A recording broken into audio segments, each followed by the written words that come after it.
with that balance, who do we think has been their MVP so far? Man, team. For the Celtics. But team, because that's what it takes. But who's going to get that MVP? Who would going hold right up now? I don't give a voted fuck. right now. If I'm on that team, if I'm on that Boston team right now, I could care less who get that MVP. Because what's more important? What's that, the other finger? Yeah, that ring finger, dog. Other finger. It's that ring finger. You know what I'm saying? That's more important right now. I care less about no fucking MVP.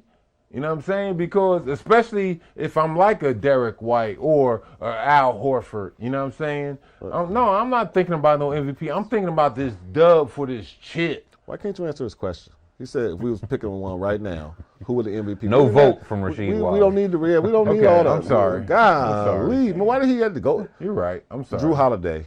You would go Jrue. Yeah, because he's playing well. I'm sorry. God, you see that, man? You ain't got to be militant. You don't got to be militant, brother, at all times. I'm sorry.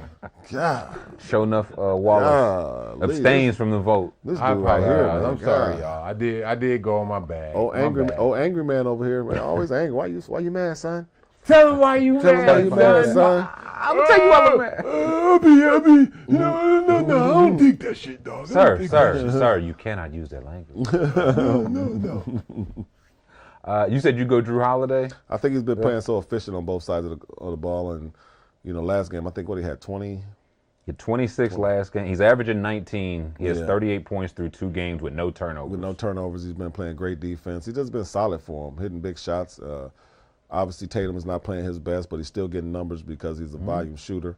You put Jaylen Brown in that conversation, obviously, but it's between him and Jaylen Brown. But I would give it to Jrue right now. But we know Jrue could play defense, though, from his Milwaukee days. That's what he do. I mean, that's his calling card. That's why Boston bought him, especially after losing Marcus Smart. That's what they do. So we had to bring another wing perimeter defender in here. Did you say we? No, I'm saying in the words of Boston. I'm not, It did in the terms of Boston. I listened. I was listening. Yeah, no, that's what they said. Like thinking about them. Oh, we got to bring another wing perimeter in here. We lost Marcus Smart. So now we got to bring another one in here. That's, of course, what they're thinking as far as the mindset of the coaches in front office. But, no, they found that in Jrue. You know what I'm saying? They found that in Jrue. We saw what he did. He's always been that good perimeter defender that Milwaukee needed, showed up. You know what I'm saying? It's not a matter of like, oh, I need the ball to score this and that. No, I'm going to play some defense. That's fun for me. Yeah. I like playing defense. I like shutting you down in your crib. So, I like the fact that he's doing that. Now, would they vote him as the MVP? I don't know. For the simple fact, one, if he did get MVP, it would have to be on defense. And we all know that's not what this game is about nowadays. Yeah. It ain't about defense. It's all about scoring. He's still getting a dub a night. Being popular. For Jrue, right? He's still getting a dub. Yeah, for Jrue. Because I'll say for Iguodala got it for defending LeBron. Kawhi got it for defending LeBron in those finals. He don't know his history. So that's why I had to put the quote, because LeBron was still getting like 38. Yeah, man, come on, man. You had 38 in a quarter? Or half? Who was that against? I thought you were talking about Brian had like 50 on him. Oh, no, that was against the Pistons. I thought you said that. Was that a quarter? In a row, man. I don't know. It was something. It was like 30 in a row. Something crazy against that defense. All right, don't let me pull up some Brown and Bonzi video. Don't let me pull that up now. We need to get a clip for regular season, Brown and young Bonzi. Well, regular season, Bonzi, but Eastern Conference Finals, and the playoffs. It's just still, 30 straight against y'all, against that defense you said is better than 2017. Hey, and even the sun shines on a dog's ass. You can guard blind squirrel finds a nut. Man, all that. Fat kid always get motherfucking donut every now and then. Man, any more? Hey, how many you want? I can go all day with them. Yeah. My fault. I ain't mean to cut you off. No. So what do we think about Jayson Tatum? He's not shooting well, but what does it say that he's still like 10 boards a game, 9 assists? He's been defending their centers. So when they try to switch, it's just bringing him into action, which I feel like he's holding his own. So what does it say about him that he's I can do other things besides shoot. I can do other things besides score. I can play some defense. I can rebound. You know what I'm saying? I can't do all the other facets of the game if I'm having a fucked up game. Mm-hmm. I can go out here and still make sure you got a fucked up game. Make sure I grab at least 7, 8 boards. You know what I'm saying? And you figure this out all along as you're going through this game. You know, like, oh, damn, I ain't shooting well. All right, let me run the floor, a little bit extra hard to get this layup. I need a bucket. Yeah. You know what I'm saying? To get me feeling right, to get me back into it, I need a bucket. Let me run this floor, get this easy lay. You know what I'm saying? So it's other facets of the game, and to me, that's what it looks like he's focusing on. I'm not just focused on me having the ball, going in my bag, and jump shot or going to the basket. We've seen from years past. Exactly. And I tried that last finals. Guess what? Didn't work. Didn't work for me. So now let me try some other shit. Let me be that Scottie Pippen type player now, who's shown very little in the stat sheet. Right. And that's what he's doing. That's I think that's the type of player that for this series, for this finals, that he's becoming. Hey, I'm gonna go ahead, and that's the good thing that, at least from the outside looking in, that I take from him and Jaylen Brown's friendship and being teammates. Because right now, shit, we all know Jay Brown, that nigga hotter than fish grease. Yeah. You know what I'm saying? So, all right, well, Jay Tatum, go ahead, you sit back, and now you got to be Robin. You know what I'm saying? You got to let Jay Brown be Batman. I mean, you heard what Jason Kidd said. Yeah. In between the games, saying it's like, well, Jaylen Brown's really their best player, trying to rile up the team. Yeah. Real talk. But what we always see, like whenever they show Boston or whenever they promote Boston on TV, who we always seeing? We always seeing Jayson Tatum. Yeah. You know what I'm saying? We're not seeing Jay Brown. And mind you, Jayson Tatum about 6'10", so he can play the 5 so he can switch on any 5. He a light 6'10". Yeah, he light 6'10". But I think this slump or this shooting the slump that he's in right now has been good for the evolution of his game.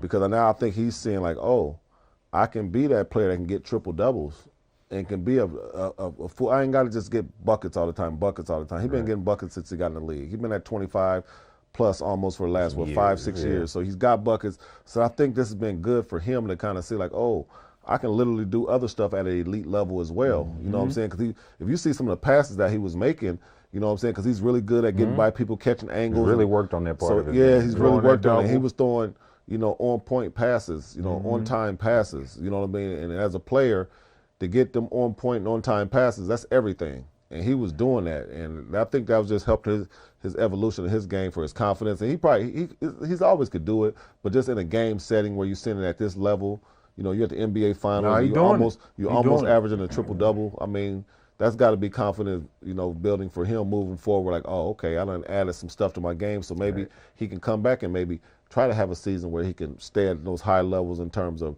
rebound. He's going to get points. That's what he do. He's a bucket. Right. But staying around 10 rebounds, staying between 6 and 8, maybe getting 10 assists a game, that could be his rest of his career because he's that good. Making an all-defense team. Yeah, all defensive team, just all that type of stuff, just being a more well-rounded player instead of just being known as a, he a scorer. He's a one-trick pony, his game is evolving. True that. No, I'm with you. Cheese, you picked Dallas in 6, which is still technically possible. Would you like to change that, or you? Is that what No, I'm not. I'm not one to back away from my word. Okay. On what I said. No, I'm not, because, Boston's up 2-0. Boston's doing their thing. They did what they were supposed to do. They defended home court. We gotta go back to Dallas. Dallas is trying to do that. Exactly. Or try. Exactly. So. You gotta try, No, but no, I'm sticking with my pick. I'm not one. I ain't no Charles Barkley ass dude to change my pickup midstream. You call that Chuck, man? That's how my old head do sometimes in midstream. Man, leave you know what I'm saying? But that's my guy. But no, I'm treasure. I'm gonna stay with my pick. I'm gonna still say. Ooh, it's looking real slim now. Now they got to sweep them. I'm still saying one at a time, though, right? Yeah, one at a time. You get 3. You got to get game 3. A 2-1 series is anybody's series, so you got to get game 3. You got to get game 3. Protect home court, like you said, and Maybe Porzingis don't come back. Like, you never know. You never know. Never know. You never know. You never know. Mm-hmm. You never know. Yes. Is Jrue Holiday the glue that the Celtics been missing?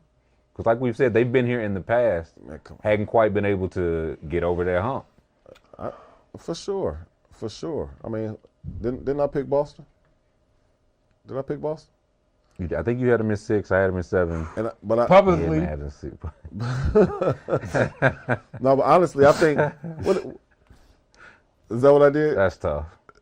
I mean, I said say what I said in the text. I said, man, when I said, man, I think Dallas might have a chance of winning this one. Texas I said is a different story. I said the game, not the series. You know, if you're gonna say it, say it. The Texas is a different story. That's all. You know, see, that's snitching. non-public shit. That's that snitching stuff. We just talking about public shit.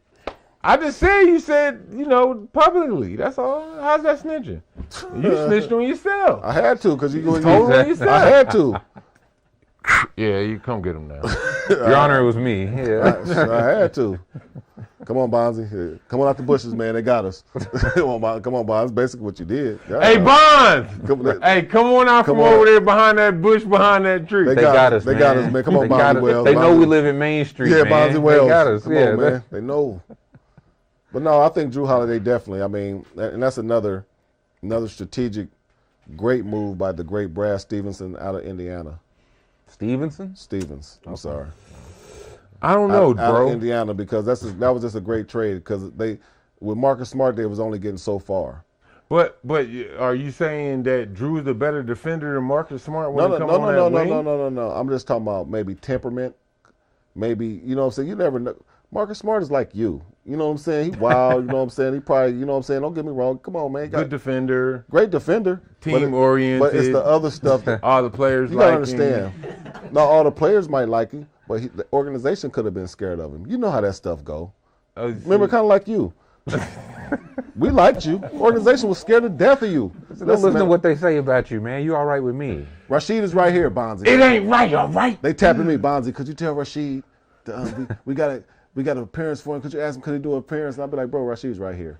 Right. Why are you asking me to ask him? Literally. Why are you doing this to me? Can't believe they got me linked to this cat, man. But I think, you know what I'm saying? I think just maybe Marcus Smart might have had some of that going on. I don't know for sure. But if they trade somebody like that, it's got to be something that they had going on outside of basketball that they wasn't comfortable with. Well, I mean, it was Marcus Smart for Porzingis and 2 draft picks. So that feels like just. I mean, but I'm saying it was a great trade too as well. I'm saying, but you get Porzingis now. You get that trade where you bring in Jrue Holiday, was basically a same or upgraded version of Marcus Smart. You know what I'm saying? So now then Jrue comes in with a different temperament. Jrue laid back, chill, probably quiet, cool veteran, cool ass vet. What year is this for Jrue now? Probably 14, 15.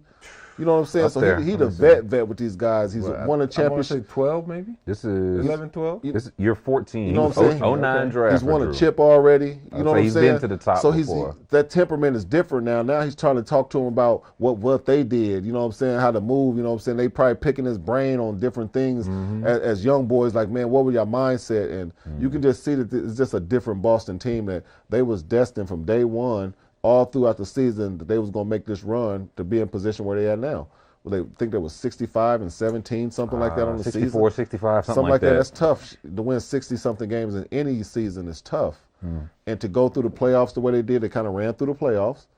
They kind of ran through the playoffs a little bit so far. Ran through the playoffs. Now they 2-0. I mean, this team is built to win a championship, and that's why I got them winning in 6, maybe even 5, the way it's looking. Do you want to change your prediction? I don't think it goes. I don't want to change it because I definitely think Dallas has a great chance at home, and Dallas is a really good team. But like we said earlier, Dallas is still trying to learn how to win a championship. I think Boston has learned how to win it. Because of experience. Yeah, because of the experience and going through the stuff. So I mean, Boston is just a well-oiled machine right now. Is he the most impactful like two-way guard in the league right now? Talking Jrue, I mean, or up there? I mean, he's been there for a minute though. So this not new. Like what we seeing with Jrue playing defense, this ain't new. This ain't what he been doing. We've seen this. Like if you watch basketball and you know him, we've seen this. Yes, that's what he do. Do we think some of what the Bucks went through, like their step back this year, is from losing a guy like that? Even though you bring in a guy like Dame, who has, his own set of skills. But you still lose Jrue, who has all the things we talking about, the leadership, the intangibles, the defense at a higher level. I mean, I definitely think they sacrificed scoring for defense. Yeah. I mean, don't get me wrong, Dame is a lethal player, you know what I'm saying? But it's just different when you got your own franchise. Like, who knows how Dame was going to adjust to being Robin when he was Batman, Superman for so long. He can shoot any shot. He can do whatever he wants. He's the focal point. He's the man. He's the guy. Now you're the second fiddle to Giannis. You know what I mean? So it's different. Who knows how that relationship was going to work? I mean, you know how many times we brought in superstar players to come try to play with us and kind of mold with us, and it took time for guys to get on the same page and start really even knowing each other, understanding each other's game, playing with each other, and all that good stuff. And you saw it. And then when you take a step back from losing defensively, and you have a hobbled Middleton, right? You know what I mean? That team was looking different right there. You know, you lost a dead-eye shooter like Allen to Phoenix. Grayson Allen was shooting the blood out of it for them. You don't play Connaughton as much, you know what I'm saying? So their team just looked totally different, and you saw it all year long. So you can say Jrue Holiday was probably the glue that kept that team together, but once they start piecing it away and start sacrificing things, that team was going to look different regardless. And then you fired the coach. Now you got a whole nother philosophy midway through the season. That's a recipe for a first-round exit. You know what I mean? That's a recipe for it. Well, they got a lot of hope now. With my guy D Ham signing with him. My guys in no, my man's the head coach. No. Both your boys is on the bench. Is not the head coach. Both of your guys. Both your boys are. So you got D Ham, D Riv. Is that what you call him? Yo, D Riv. It's me, she. D Riv. Or did you say G Riv? Did you call him Glenn? G-Lin. Stop it, dog. G Riv. She here is G Riv. But no, there's hopefully with the hiring of D Ham, they'll get what they lost. Because he was part of that team that helped Milwaukee win that championship 100%. With Jrue a few years ago. So, we'll see how it plays out as far as, everything with Jrue being in Boston now, and then is he that defensive stopper? So we'll see how it plays out. Man, he is. Good plan.